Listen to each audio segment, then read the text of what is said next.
자, 오늘 발표된 정부의 부동산 추가 대책 내용 자세히 짚어봤는데요. 지금부터는 이번 대책이 과연 효과가 있을지 취재 기자와 함께 조목조목 따져보겠습니다. 손석우 기자 나와 있습니다.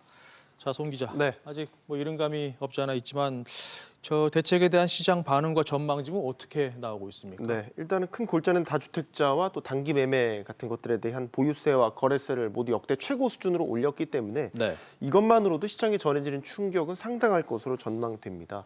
따라서 다주택자들이 추가적으로 주택을 매수한다거나 또 갭 투자 같은 이런 투기성 거래 자체는 진정될 것이라는 전망이 나오고 있는데요.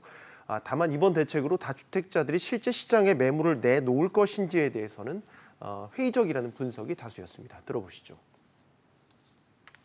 이번에 세제 강화 자체가 전반적으로 시장에 매물을 출회하도록 한다든지 기존 다주택자들이 물건들을 많이 내놓는 그런 부분과는 직접적으로 연결될 수 있는 가능성을 장담할 수 없는 상황이 아닌가.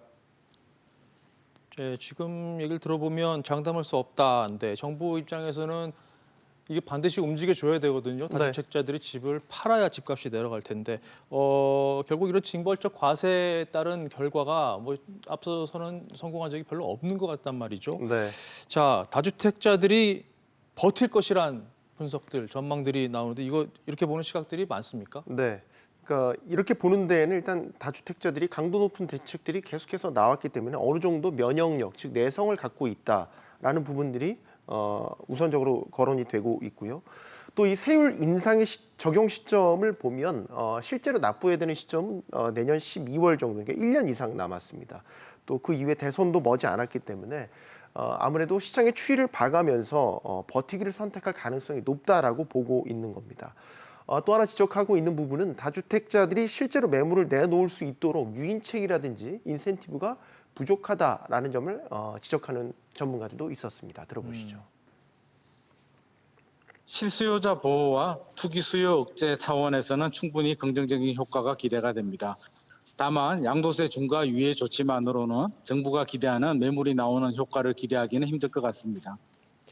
지금 정부의 시각은 다주택자들이 투기성으로 지금 집을 갖고 있는 것들이 문제다. 이게 지금 핵심이라고 보고 있는데 이게 네. 맞는지도 일단은 좀 의구심이 좀 들고요. 이 정책 방향이 맞는지는 나중에 좀 봐야 되겠습니다만 효과가 있을까요?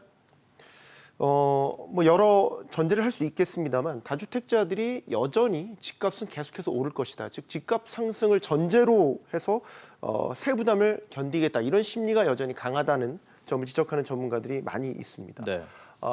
이런 심리로 인해서 거래 잠김 현상이 계속해서 이어진다면 이번 대책이 나온다고 하더라도 집값이 안정화되기는 어렵다라고 볼 수 있습니다. 또한 주택 매매가 설사 이뤄진다고 해도 세 부담이 늘어난 만큼 또 매매 가격에 전가하는 상황도 예상해 볼 수 있습니다. 또 하나 주목해 봐야 될 것이 오늘 브리핑에서도 김현미 장관이 임대차 3법을 추진하겠다라는 의지를 다시 밝혔는데요. 임대차 3법이 현실화될 경우에는 이 매매뿐만 아니라 전월세 가격의 단기 상승 역시도 나타날 것이다. 이런 전망도 있습니다. 네, 잘 지켜봐야 되겠군요. 송 기자 수고했습니다.